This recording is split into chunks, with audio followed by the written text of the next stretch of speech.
Good morning. Today we look at chapters 7, 8, and 9 of the book of Ecclesiastes, and tomorrow we will finish with looking at 10, 11, and 12 of Ecclesiastes. So today it's 7, 8, and 9. And chapter 7 starts out with kind of various comments about different things. A good name is better than precious ointment. It's better to go to the house of mourning than the house of feasting.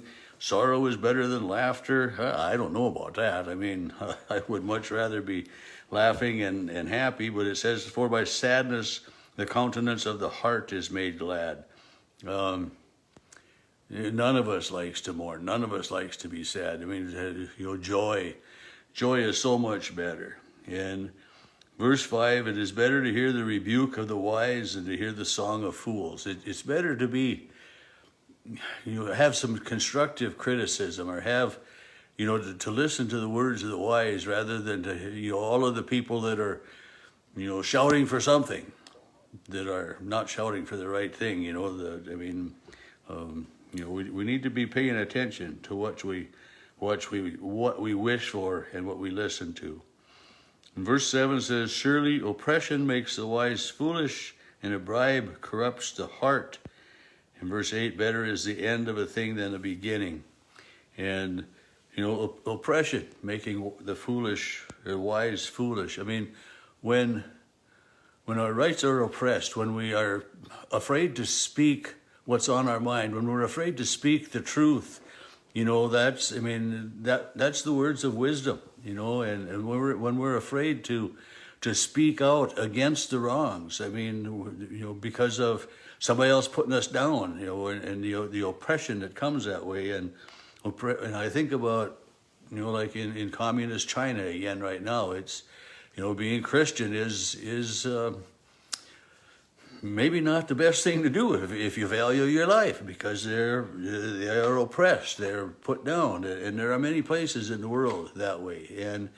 And human rights are not guaranteed. That's another form of oppression. And when things are oppressed, when you're not free to do the right thing, it's not good at all. And at verse 8, better is the end of a thing than the beginning. I read that and I kind of wondered, when I'm ready to start a new project in my wood shop, it's always kind of, depending on what it is, of course, but a big project, do I really want to get started on it? Do I really want to do that? And then working on it isn't so bad. And then when it comes time to finish it, it's a little bit bittersweet when things get done, but also just like applying the finish or putting the stain on and the poly or whatever it is, that's another one of those daunting tasks. But regardless, we need to begin something. We need to start something. And it's, sometimes our tasks seem, too much. It's just like, if you're gonna, if you look at, like my shop right now needs cleaning, and so my floor needs to be vacuumed, my things need to be dusted, and if I look at all of it as one thing, it's huge, but each little task. So you do one thing. If you can't do it all today, do one thing today. So, the beginning, and sometimes that starting is the worst aspect, to try to get started. And then once you start, it's not so bad. Verse 15 of chapter 7, in my vain life I have seen everything. There are righteous people who perish in their righteousness, holier than thou. There are some people that, they look around and they quote Bible verses to you to point out your wrongness, and of course then their rightness, their righteousness. But yet it'll go on and it'll tell us in here that no one is righteous on their own. Even the righteous are sinners. Verse 20, certainly there is no one on earth so righteous as to do good without ever sinning. And so that's, verse 20 is a little bit of a catch-22, or a little bit of a reminder for those that think that they are so righteous, think that they are so much better than anybody else because, the Pharisees' prayer, I'm glad that I'm not a sinner like that poor person over there. I mean, we need to be careful of those things to think that we are more righteous or anything more than anyone else. And verse 16 says, "Do not be too righteous, and do not try to act too wisely. Why should you destroy yourself?" So again, there's that caution of being, paying attention. In verse 21, do not give heed to everything that people say. You can't listen to everything. You can't, well, you can listen to everything, but don't believe everything you hear, Going on into, I don't have a whole lot of things underlined in chapter 8, but, starting out, who is like a wise man, and who knows the interpretation of things? Wisdom makes one face shine, and the hardness of his heart is changed. So wisdom, when we learn something, when we study something, when we get to the bottom of something, and that's the two sides to every story aspect of everything that goes on in life.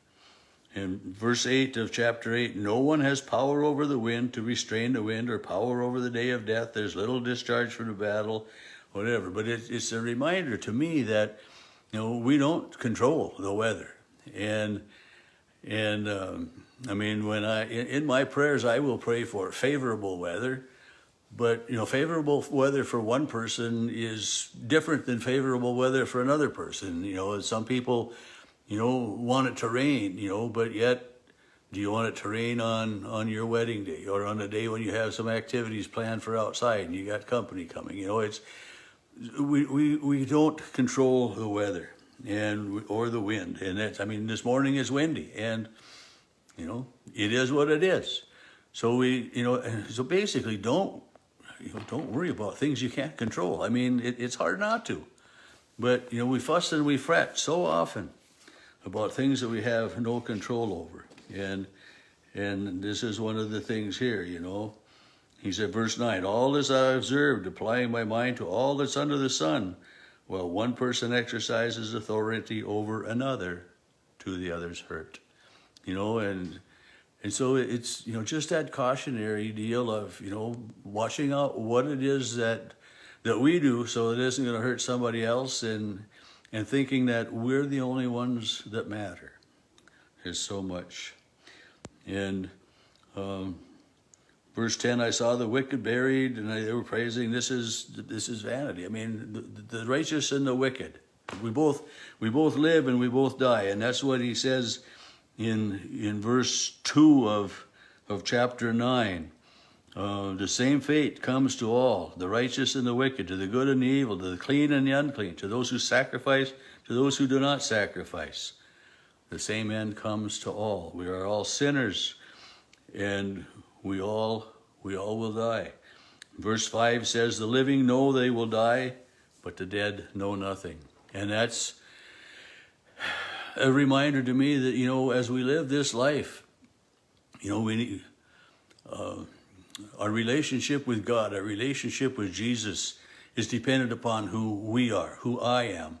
And as I'm living and breathing, I can determine that relationship with God. But once my physical body dies, I can't change what's happened. I trust and I believe that, my soul, part of me continues. That's Jesus says, if you believe me, you will not perish. To perish means to cease to exist. Well, when we die, when this body dies, we don't perish, but a part of us lives on. But yet, once we've died, our relationship with God is determined by how we live. I jumped over verse 15 in chapter 8. I'm just going to talk about that for a couple seconds. So I commend enjoyment, for there is nothing better for people under the sun to eat, to drink, to enjoy themselves, for this will go with them through all the days of their lives. And we hear that several times. We read that, I think, twice before, a verse very similar to that. And it's kind of what the rich man building the barns, in Jesus' parable. I'm going to eat, drink, and be merry, for I got all of this. But it's good to enjoy what we have. but we need to do it remembering our relationship with God, because that's what's all important. Verse 9 of chapter 9, I'm going to leave you with this one. Enjoy life with the wife, the spouse, whom you love all the days of your life. You know, God's blessings today as always.